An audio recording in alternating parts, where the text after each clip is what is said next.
Bonjour à tous. Je vous fais cette petite vidéo pour vous parler de l'homosexualité. Pouvons-nous comprendre? Pouvons-nous gérer? Je fais cette petite vidéo à cause de Maman Alice Com. Vous vous rendez-vous compte que Maman Alice Com et Maximilien Gombe sont menacés de mort à cause de l'homosexualité. C'est pour ça que je me suis dit, au lieu de lui faire une vidéo pour lui rendre un hommage, je vais plutôt parler de l'homosexualité. Mon père me disait souvent, celui qui ne comprend pas un sujet est un ignare. Et en allant regarder le dictionnaire, j'avais compris qu'il s'agit de quelqu'un qui est scandaleusement ignorant, sans culture, sans instruction. Et je crois que c'est l'attitude que beaucoup de gens ont vis-à-vis de l'homosexualité.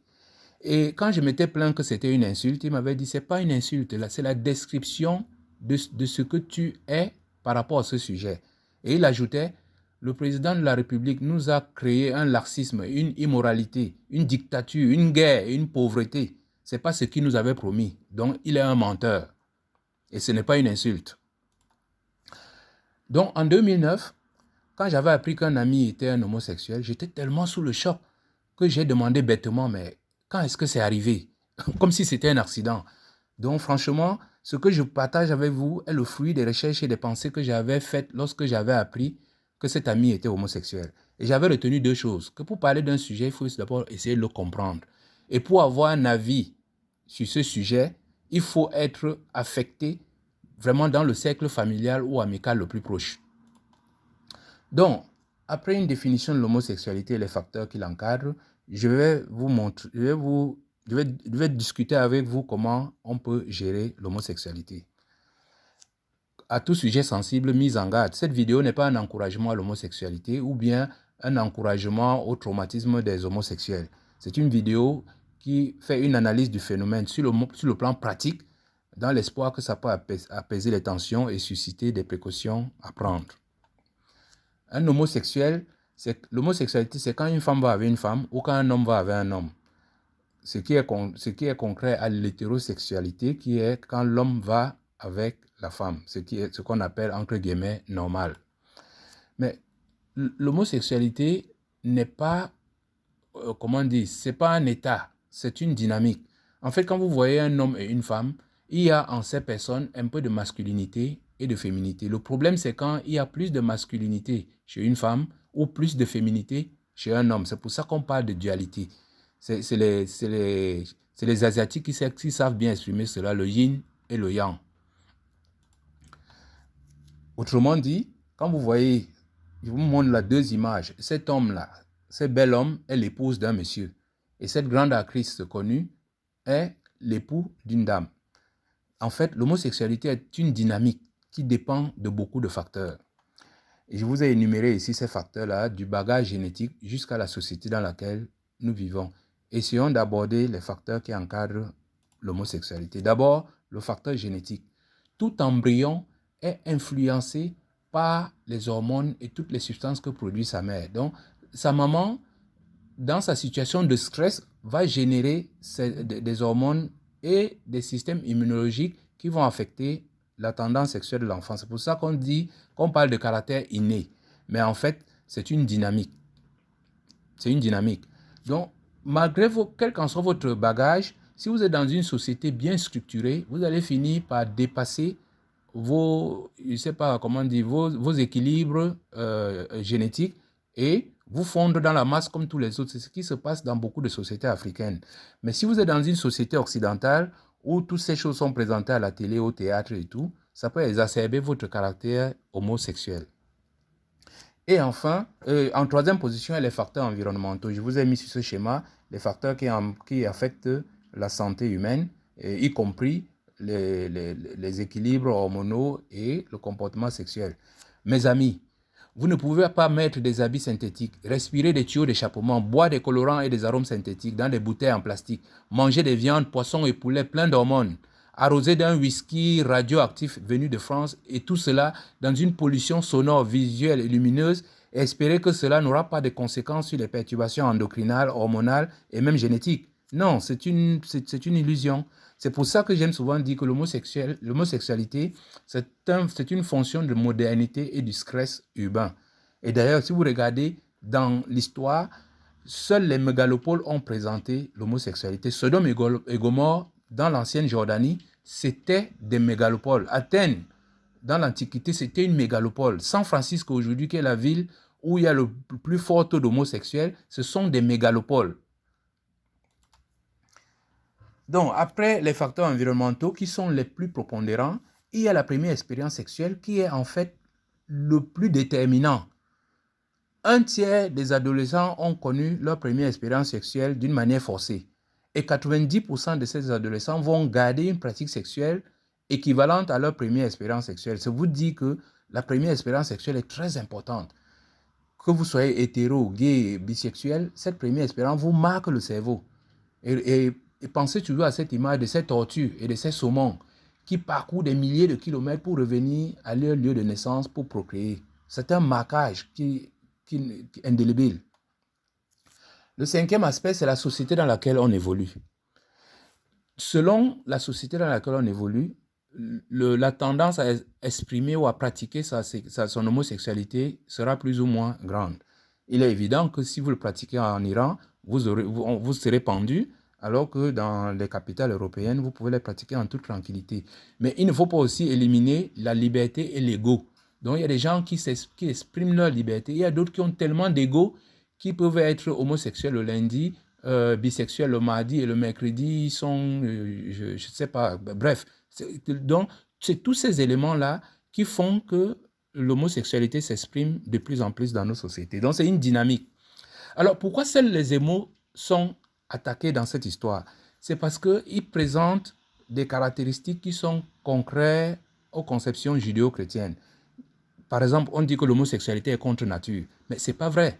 450 espèces sur 1500 dans la nature pratiquent l'homosexualité. Parfois, on dit aussi que c'est contre l'ordre naturel, c'est-à-dire l'ordre naturel serait un acte sexuel pour faire des enfants. Mais alors que dans la nature, on voit des affections, des attouchements, des rapports de sexualité et même des rapports de couple qui n'ont rien à voir avec la génération des bébés. C'est pour ça qu'il faut résumer que l'homosexualité se pratique d'abord par amour. Ça peut aussi se faire par plaisir, ça peut se faire pour renforcer les liens sociaux, ça peut se faire pour calmer la société, c'est ce qu'on voit chez les singes bonobos, ça peut se faire comme un acte de soumission, c'est ce qui s'est passé pour la transmission de pouvoir au Cameroun. Ça peut aussi exprimer une certaine déception. La plupart des lesbiennes se réfugient dans cette pratique parce qu'elles n'ont pas toléré la violence qu'a exercé leurs premiers amours. Et ça, il ne faut pas écarter l'aspect économique. Parce que l'homosexualité, il veut dire la prostitution, c'est le plus vieux métier du monde. Et l'homosexualité n'y échappe pas. Mais surtout, il faut noter qu'il y a des gens qui deviennent même homosexuels juste comme un passe-droit, que ce soit pour des visas ou bien pour avoir accès à certains niveaux de la société. Donc, ce qui m'amène à résumer ici en 6 points les connotations dangereuses de l'homosexualité. La reproduction, la désorientation, la pédophilie, la violence, le sadisme et la santé. Décryptons quelques-uns. La reproduction. Quand vous voyez un homosexuel, il vous affiche « je ne me reproduirai jamais, donc je m'en vais avec tous les gènes dont j'ai hérité ». Quand vous rencontrez un pédophile, je veux dire la pédophilie, la plupart des homosexuels vous disent qu'ils ont été victimes de pédophilie dans leur jeune âge. Et côté santé, vous vous rappelez que les premiers morts du sida, c'était tous des homosexuels. Et Vision 4 nous a d'ailleurs fait même, une petite émission là dernièrement présentant un journaliste qui avait eu le derrière recousu pour vous montrer l'aspect santé de cette pratique. Donc, surtout pour les hommes, ce n'est pas une pratique sans danger. Alors, ceci nous amène à la perception de l'homosexualité. Il n'y a que 3 perceptions. Il y a des gens qui ne l'imaginent même pas. Il y a d'autres qui le tolèrent. Et d'une manière générale, c'est rejeté. Mais la seule vraie position que vous aurez, comme je le dis toujours, c'est quand vous serez confronté à ce phénomène. Alors, pour bien comprendre ce que je veux dire par là, je vous présente là 2 personnages, A et B.